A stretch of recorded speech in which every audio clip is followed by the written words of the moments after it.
আল্লাহর হাবিব বললেন, মুস্তাদরাকে হাকিমের হাদিস, সিনতান লা তুরাদ্দান, দুই দোয়া আল্লাহ কখনো ফিরিয়ে দেন না।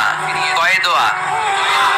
এক হচ্ছে ইনদান নিদা, আজানের পরে যে দোয়াটা করা হয়, আজান আর ইকামতের মাঝখানে দোয়া, আজানের সময় দোয়া, এই দোয়া আল্লাহ ফিরিয়ে দেয়, একটা গেল। দুই নাম্বার হচ্ছে তাহতাল মাতার, বৃষ্টির নিচে দাঁড়িয়ে দোয়া করলে ওই দোয়া কবুল করে কে?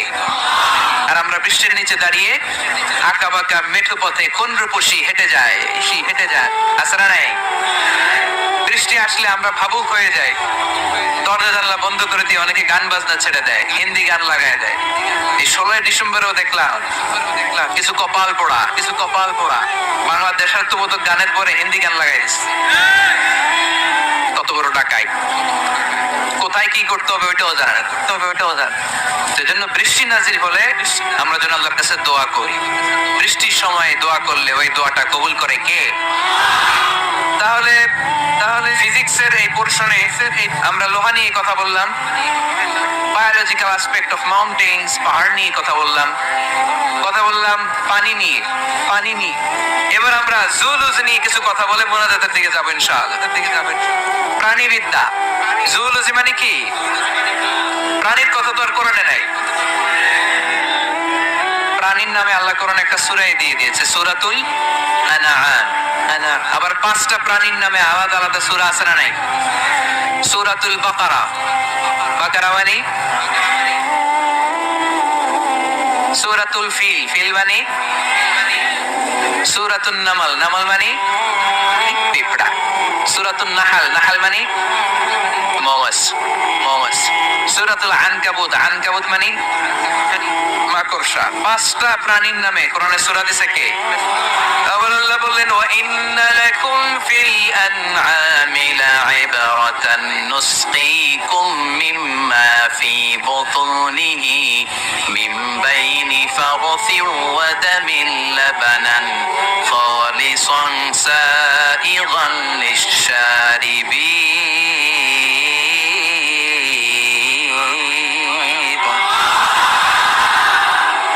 প্রাণীর পেটের ভেতর থেকে আমি তোমাদের জন্য একটা লিকুইড পদার্থ বের করি মিমবাইনি ফারসি ওয়া দামিল লাবানা।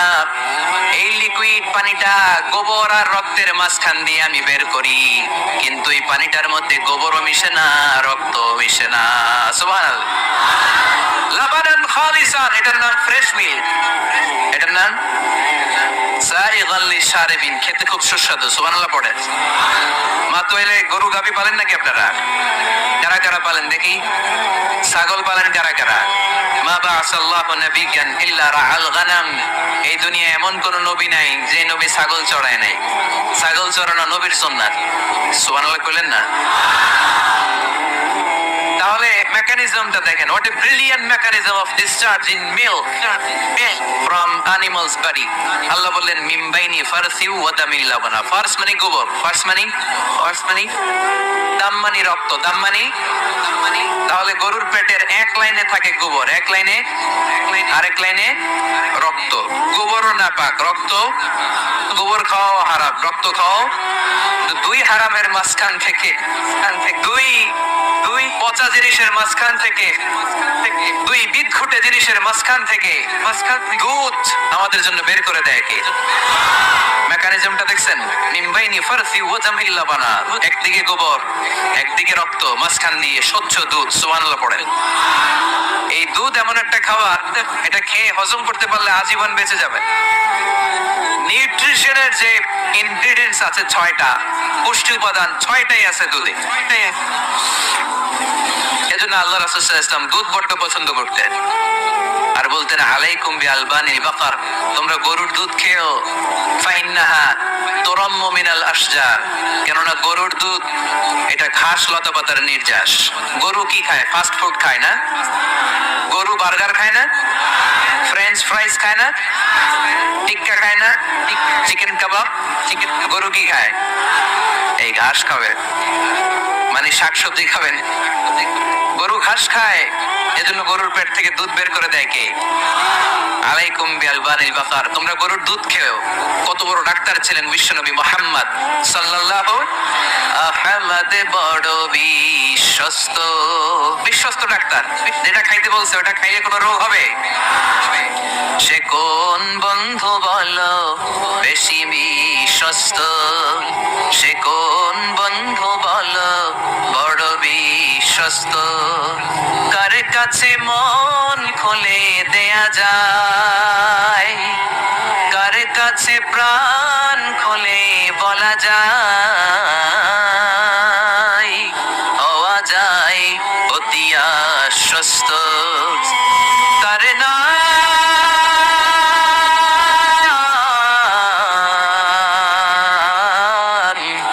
আহমদ, বড় বিশ্বস্ত। সুবহানাল্লাহ পড়েন। এমন বিশ্বস্ত নবী যেটা খাইতে বলছে ওইটা খাইলে ডাইরেক্ট অ্যাকশন। কালিজিরা খেতে বলতেন, মধু খেতে বলতেন, লাউ খেতে, লাউ খেলে পেট যত ঠান্ডা থাকে পৃথিবীর কোনো খাবার এত ঠান্ডা হয় না পেট, ঠিক কিনা?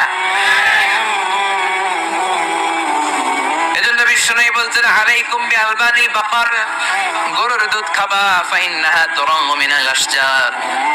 কেননা ঘাস পাতা খেয়ে গরুর ভেতরে আল্লাহ ঘাস পাতার মাধ্যমে দুধ বানায়।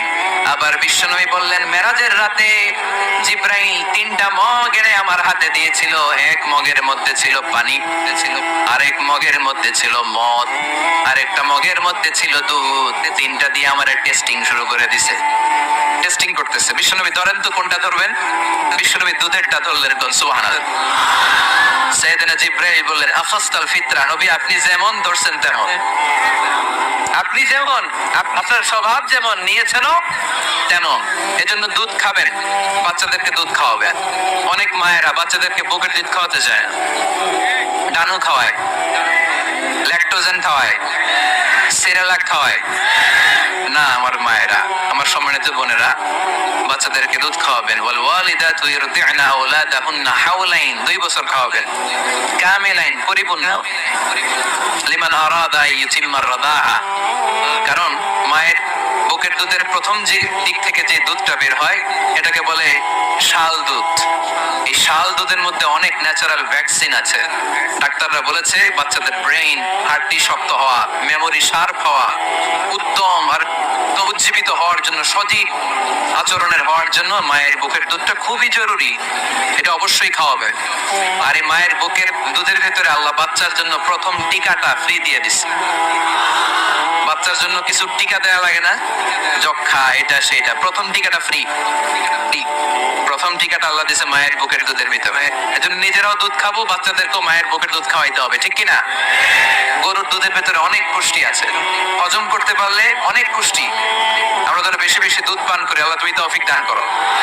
তাহলে দুধের এই কথা কোরআনে যা আছে সায়েন্স তাই বলছে। কোরআন বলছে 1500 বছর আগে, সায়েন্স এখন খালি ঘোষণা দিয়েছে বাচ্চাদের দুধ খাওয়ান, গরুর দুধ খান, এটাতে উপকার আছে। তার মানে এই প্রাণীগুলোর ব্যাপারে প্রাণীবিদ্যার যে তথ্য কোরআন আর বিজ্ঞান মিল আছে না নাই? এরপরে কোরআন বলেছে মধু খাও। ওয়াওহা রাব্বুকা ইলান নাহলি আন ইত্তাখিযি মিনাল জিবালি বুয়ুতান ওয়া মিনাশ শাজারি ওয়া মিম্মা ইয়ারিশুন সুম্মা কুলি মিন কুল্লি সামারাতি ফাসলুকি সুবুলা রাব্বিকি যুলুলা ইয়াখরুজু মিন বুতুনিহা শারাবুন মুখতালিফুন আলওয়ানুহু ফীহি শিফাউন লিন-নাস ইন্না ফী যালিকা লাআয়াতান লিকওমি ইয়াতাফাক্কারুন।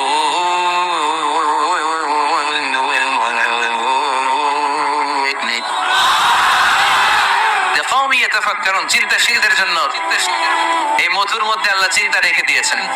আওহা রাব্বুকা ইলান নাহল, আল্লাহ মধুরে মেসেজ পাঠাইছে। আমরা মোবাইলে কি পাঠাই? এই মেসেজ আমার মোবাইলে আসে, আমার বন্ধু আমারে পাঠাইলে আরেক জায়গায় যায়, শুধু আমিই জানবো। মৌমাছির আল্লাহ যেটা পাঠাইছে এটা মৌমাছি বুঝতে পেরেছে। আনিত্তাখিদি, আল্লাহ অর্ডার করার সময় নারী মৌমাছিকে বলেছে, এটা মুয়ান্নাসের সিগা। আপনারা যারা আরবি জানেন, আলেম ওলামা ইকরাম যারা এসেছেন তারা জানেন ইত্তাখিদ এটা মুযাক্কার, পুরুষের জন্য। ইত্তাখিদি মুয়ান্নাস, নারীদের জন্য। আল্লাহ মৌমাছিকে যখন বলেছেন মৌচাকের বাসা বাঁধো, তখন আল্লাহ মৌমাছিরে বলে নাই, বলছে নারী মৌমাছিকে। কোন মৌমাছিকে? কার্ল ভন ফ্রেশ নামে একজন অস্ট্রিয়ান বিজ্ঞানী, এই সায়েন্টিস্ট গবেষণা করে দেখেছে মৌচাকের বাসার মধ্যে পুরো মৌমাছির সব কার্যক্রমের প্রধান যে থাকে এটা পুরুষ মৌমাছি না, এটা নারী মৌমাছি। সুবহানাল্লাহ। এত আসতে